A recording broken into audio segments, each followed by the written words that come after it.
Bentornati cari amici del tubo, riprendiamo il nostro cammino insieme qui nel contenitore di notizie inutili, affrontando un tema molto complesso. Chi sono gli Anunnaki? Da quale pianeta provengono e che ruolo hanno avuto nell'origine della specie umana?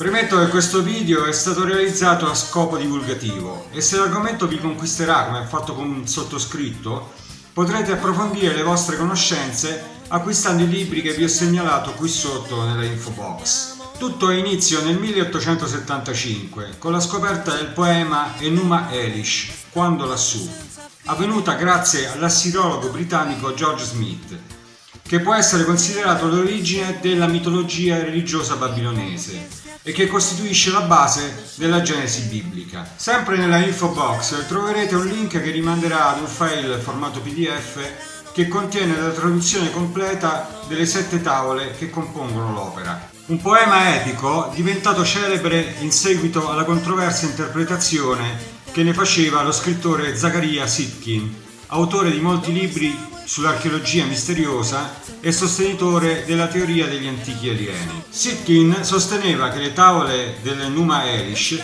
descrivevano la colonizzazione della Terra da parte di visitatori alieni chiamati Anunnaki e provenienti dal pianeta Nibiru, un corpo celeste posto ai margini del nostro sistema solare e che impiegherebbe 3600 anni per compiere un'orbita ellittica completa intorno al Sole. Per non complicare ulteriormente le cose, eviterò di citare i nomi di tutte le divinità incluse nel poema. Mi limiterò a riportare la ricostruzione degli eventi fatta da Sitchin. Circa 500.000 di anni fa, Nibiru stava andando incontro a una catastrofe ecologica planetaria, a causa della perdita lenta ed inesorabile della propria atmosfera. Il cataclisma poteva essere scongiurato utilizzando un prezioso metallo presente sul pianeta Terra e che avrebbe aiutato Nibiru a conservare la propria atmosfera, l'oro. Ciò spinse gli Anunnaki a creare un avamposto sul nostro pianeta, chiamato Eridu, termine che per alcuni in seguito avrebbe dato origine alla parola Eden,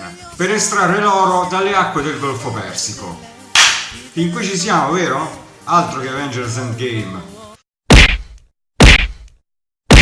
Come ogni società avanzata che si rispetti, anche quella degli Anunnaki era divisa in caste. Gli aristocratici biondi e dispotici e gli Anunnaki dai capelli scuri, destinati ai lavori più faticosi e al compito gravoso dell'estrazione dell'oro. Questi ultimi, stanchi delle massacranti condizioni di lavoro, si ribellarono ai loro aguzzini, dando luogo ad una battaglia che durò un tempo lunghissimo, ma che non ebbe mai un vincitore. Per porre fine a questa guerra estenuante, circa 300.000 anni fa, gli Anunnaki decisero di creare una razza di schiavi lavoratori, manipolando genericamente un ominide che viveva in quell'area, ovvero l'Homo erectus, innestandovi il loro DNA alieno.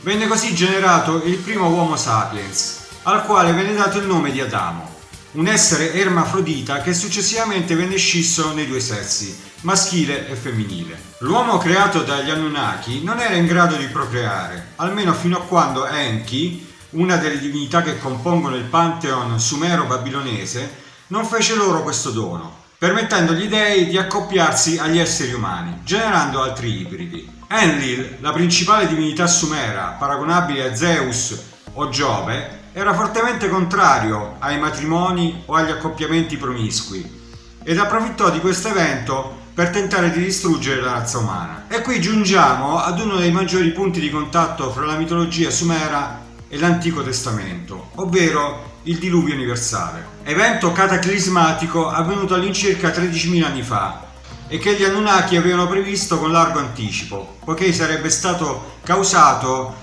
dalla notevole forza gravitazionale di Nibiru, che in quel periodo storico transitava vicino al nostro pianeta e che spinse gli Anunnaki ad abbandonare in massa la Terra. Enlil decise di sfruttare la catastrofe planetaria per cancellare per sempre l'Homo sapiens e tutti gli ibridi alieni, ma Enki, che aveva a cuore le sorti dell'umanità, scelse un uomo, gli fornì le informazioni necessarie per costruire un'arca che serviva a preservare la sua famiglia e le altre specie animali. Quest'uomo viene ricordato nella Bibbia con il nome di Noè. Quando poi le astronavi degli Anunnaki si posarono sul monte Ararat, si accorsero con grande stupore che alcuni esemplari dell'animale uomo erano sopravvissuti al cataclisma. Da quel momento in poi, per intercessione di Enki, fu permesso agli uomini di costruire una civiltà umana su ciò che rimaneva delle terre emerse del pianeta. Fu consentito loro di stabilirsi in 3 zone, nella valle dell'Indo, nella bassa Mesopotamia e nella valle del Nilo, sotto la guida degli Anunnaki, grazie ad una casta di regnanti che avrebbero fatto da intermediari tra gli alieni e gli schiavi. È interessante notare che per i Sumeri il re non era un dio incarnato come per gli egizi, ma un mediatore tra gli uomini e gli dei. Quindi per una questione iconografica veniva rappresentato con attributi quali il gigantismo. È inutile sottolineare il fatto che l'intera comunità scientifica respinse con forza le teorie di Zecharia Sitchin. I sostenitori di Sitchin attribuiscono il boicottaggio delle sue idee da parte della scienza accademica alla teoria del complotto mondiale sugli UFO. Oltre Sitchin esistono altri autori che sostengono la tesi della presenza di civiltà aliene nei testi sacri. Autori come Mauro Biglino e Peter Colosimo. Parlerò dei loro teoremi in futuro quando affronterò di nuovo questo argomento. Per ora è tutto, miei cari ibridi alieni del tubo. Prima di andarvene fatemi sapere se avete apprezzato, lasciando un commento, mettendo un like a questo video o iscrivendovi al mio canale. Ci rivedremo presto nella nube di Oort.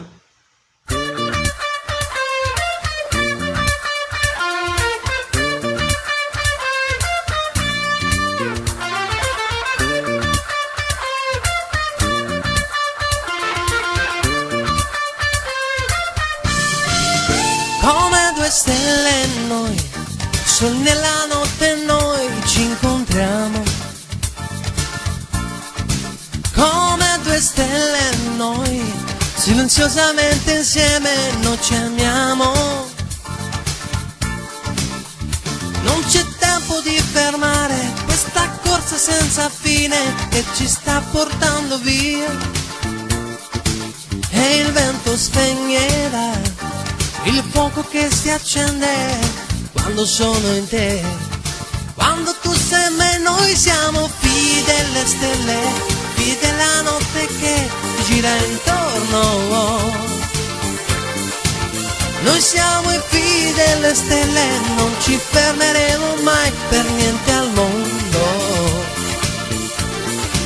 Noi siamo i figli delle stelle, senza storia, senza età, eroi di un sogno. Questa notte figli delle stelle ci incontriamo.